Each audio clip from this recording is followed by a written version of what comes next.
به نام خداوند بخشنده مهربان. درود و سلام به همه آنهایی که نوا را میبینند. انسان با اندیشه زنده است، انسان با معرفت زنده است، انسان با علم و دانش زنده است. البته وقتی من انسان میگویم یک انسان کامل رو در نظر دارم، وگرنه اگر مراد از این زندگی، مراد از این جهان فقط خوردن و خفتن باشد، پس فرق میان ما و میان یک گوسفند، میان یک گاو و میان یک گرگ در بشه هیچ فرقیتی باقی نمیماند. انسان با اندیشه زنده است، با معرفت انسان است، با اخلاق و آداب از این چیزها حیوانها فرق میکند. همان گونه که مولانا میگوید ای برادر تو همان اندیشه مابقی هم استخوان و ریشه.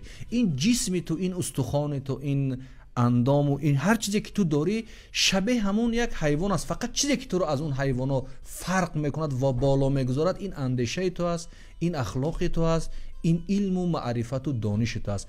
و چی جالب این بزرگان ما در طول تاریخ پیام های برای ما ارائه کردن، اندیشه های گفتن که واقعا به طول تاریخ جاودانه بودن. مخصوصا ما از فردوسی و شاهنامه او که این شب روز بیشتر یاد میکنیم باید درک بکنیم و بفهمیم که پیام اصلی فردوسی، اندیشه اصلی فردوسی در این شاهنامه و شخصیتش چی بوده است.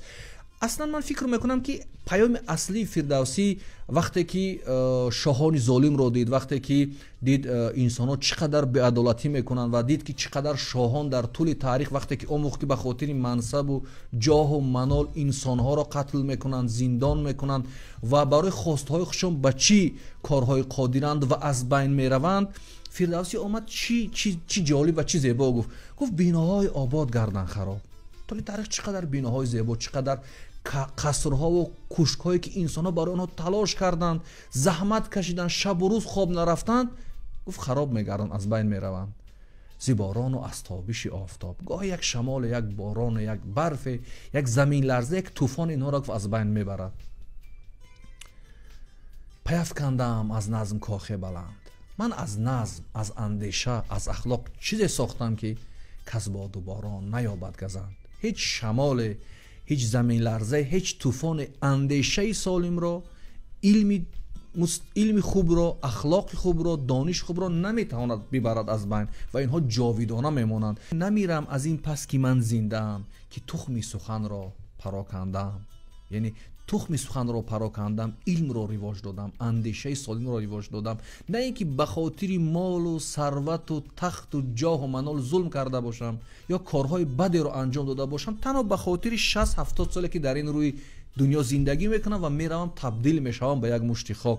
پیام اصلی فردوسی، اندیشه اصلی فردوسی این است که انسان با دانش انسان است، انسان با اندیشه انسان است، انسان با اخلاق نیک، با رفتار نیک، با دانش و جهانبینی سالم انسان است. نه اینکه انسان تنها به خاطر خواستهاش، تنها به خاطر که حاکمیتی که موقتی است. ببینید طول تاریخ چقدر امپراتورها از بین رفتن، چقدر دولت ها سرنگون شدن، چقدر انسان های بود که حتی نمیدونستن دارایی و پولشون چقدر است، یعنی از حساب و کتاب بیرون بود، ولی اینا رفتن مشت خاک تبدیل شدن. ولی نام فردوسی، نام مولانا، نام بیرونی، نام سینا و صدها شخصیت هایی که در این یا آن ساحه علم کار کردن، زحمت کشیدن، شاید در زمان خودشون قدر نشدن، شاید کسی در زمانشون به حرف آنها گوش نکرد، ولی نام نیک خریدن، نام جاودانه خریدن. امروز اگر ما از نفران در طول تاریخ یاد میکنیم با دو خاطر است، با دو خاطر است و با دو مقصد است.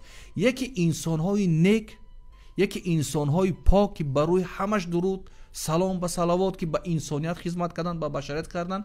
یکی از شخصیت‌ها، پادشاهان، حاکمان ظالمه که براشون همیشه طعن و لعن و نفرت است. ما از اینها دانش میگیریم، سبق میگیریم و علم آموزیم و برایشان دعای خیر میکنیم، ولی از این ظالمان و بدخواهان هم ما برای عبرت درس میگیریم که نباید مثل آنها بشویم. و پیام اصلی فردوسی هم، اندیشه اصلی فردوسی هم این است که بیناهای آباد گردن خراب. فرق ندارد که در چی شکل ساخته میشن، ولی بالاخره یه روز از بین میروند. ولی اندیشه، علم، معرفت جاودانه است و هدف ما هم از این که ما همیشه میگیم که به سمت کتاب بیایید، کتاب بخوانید، با علم و معرفت باشید. مقصد انسان بودن است، مقصد انسانوار زندگی کردن است، مقصد صاحب اندیشه بودن است و من خود را همچون انسان پیدا کردن است. باقی سلامت و سربلند باشید.